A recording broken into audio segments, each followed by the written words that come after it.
fellas, and welcome to the review. Hey, I'm back. Sorry it's been a little while. Today I'm going to be reviewing the newest Blair Witch movie that just came out. Blair Witch, 2016. To review this movie, I'm going to have to take a little trip back to the first one.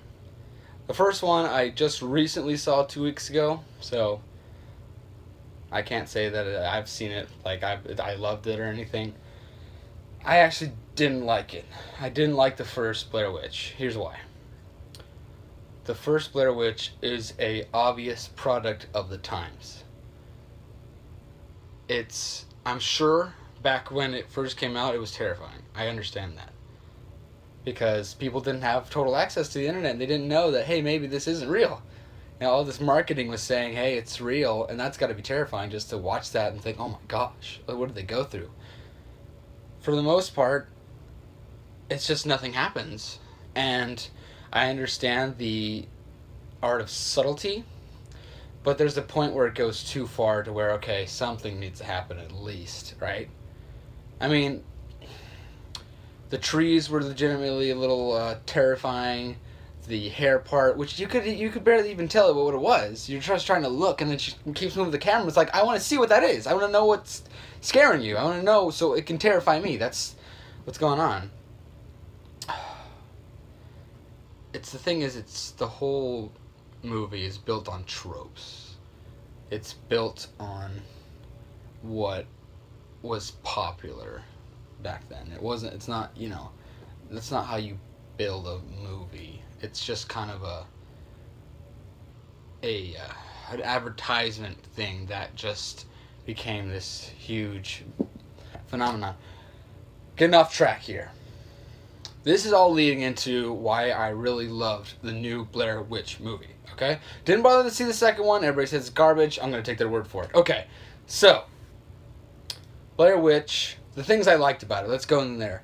More people.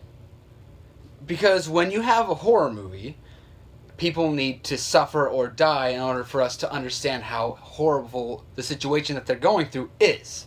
And if you don't have that many people, either one of these people are going to have to come back from being killed or something, or that's pretty much it. That's exactly what happened in Don't Breathe. That was the one thing that was a little for me, because you see the guy die and then beat again, and he has to come back. He has to keep coming back. So when you have more people, it's better because you can flex the power of whatever they're facing.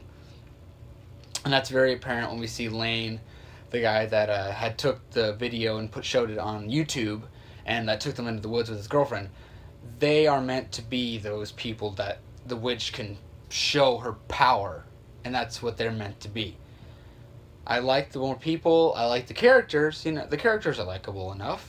It's obviously, this movie's about the witch and the environment and how terrifying it can be. It's not too much about them, It's kind of it's kind of got this weird, like, almost 90s, but not as bad, kind of horror movie feeling to it. Like, the sounds are legitimately scary as well. I like the sounds a lot. Just at night, just hearing that, just limbs breaking, tree limbs, that is.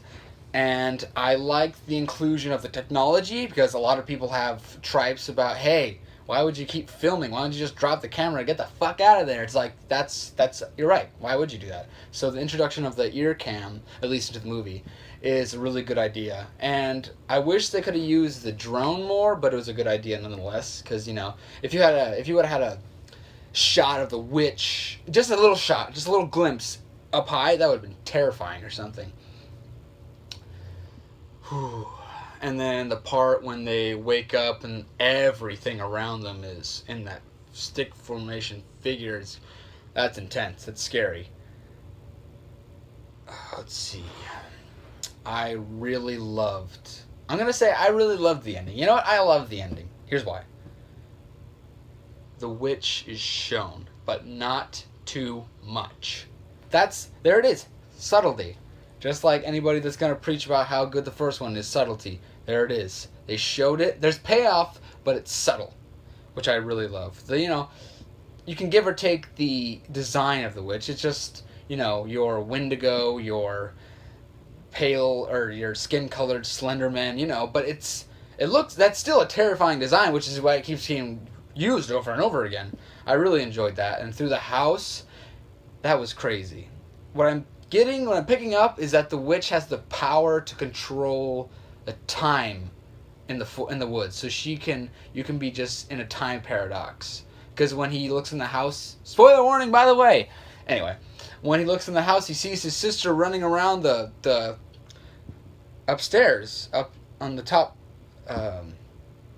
second floor. Oh, and then when the house is like a labyrinth almost. That's what I love about this one. It takes what we know and it just makes it better. First one, kind of a labyrinth of a house, but not as bad as we get. And then we get that part where we see that he thinks it's Heather, and it's not. That was terrifying. And then when they see the payoff, the tape that they saw was the future. That was her running through the house. That's crazy. I was like, oh my gosh, that's awesome. Like, I think the witch, like, the woods are like, she has complete control over it. Like, it just becomes her domain, her universe almost. I just enjoy this movie very much. But, obviously, it's not perfect. Negatives. Too many jump scares. Lisa, the main girl protagonist, says it quite nicely. Would you stop doing that? When the chick that had her foot hurt scares her, and all of a sudden the main guy runs up to her and scares her. It's like, oh, okay. That's the opposite of subtlety right there. That's too much. Stop that. Obviously, the foot thing was weird. You know what I would have loved? If they took the cut in her foot, and when they took off the bandage, it was the symbol of the witch. That's what I was waiting for, but I didn't get that payoff. I mean, at least it was like something like that, but didn't get that. The drone, Ashley, I think her name is, who cut her foot, when she goes and tries to get the drone, it's like, why try? Just run. Get out of there. Oh.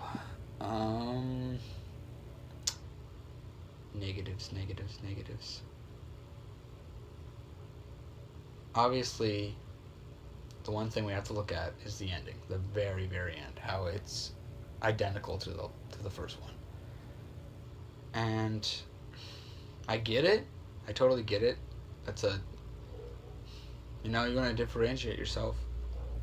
You would let Lisa use that camera work to get out of there. That's what seems logical to me. But I guess they're trying to pay homage. I'm not entirely sure, but it's their decision. Maybe we'll get a sequel. Who knows? I would be open to it. Oh, another thing back to the good side. I have a lot of good things to say about this movie. I really liked it. So when Lane and Lisa goes down to the basement, and Lane surprises her. Because he looks like he's been there for almost a year or something, because he's just disheveled and saying, you gotta do what she tells you, and then that's when she supposedly lets you leave. So that was amazing. That was awesome. I really love that. Just using Lane as her puppet, basically. That was good. Altogether, I just really like. I don't know what it is. You can call me dumb. You can call me stupid. You can call me fake. I don't know. You can call me anything you like. But first one was just not good anymore. It used to be, I'm sure, but it's not anymore. And this, I feel like, is a great modern follow-up. That, maybe in 20 years it's going to be looked upon the same way I'm talking about right now. The first one, who knows? But, you know what? I'm going to give this movie an 8 out of 10. That's how much I liked it. I liked it a lot. And I'm feeling like horror movies are getting a bit better. We got It coming up. I'm super excited about that, the remake of It. We're going to see how it goes. I'm excited. But, yep, 8 out of 10. Electrifying, as they say. That's me. I say that. Right. Yeah. So, look for my Civil War review soon. I will be posting that soon. And, yeah. Come back anytime.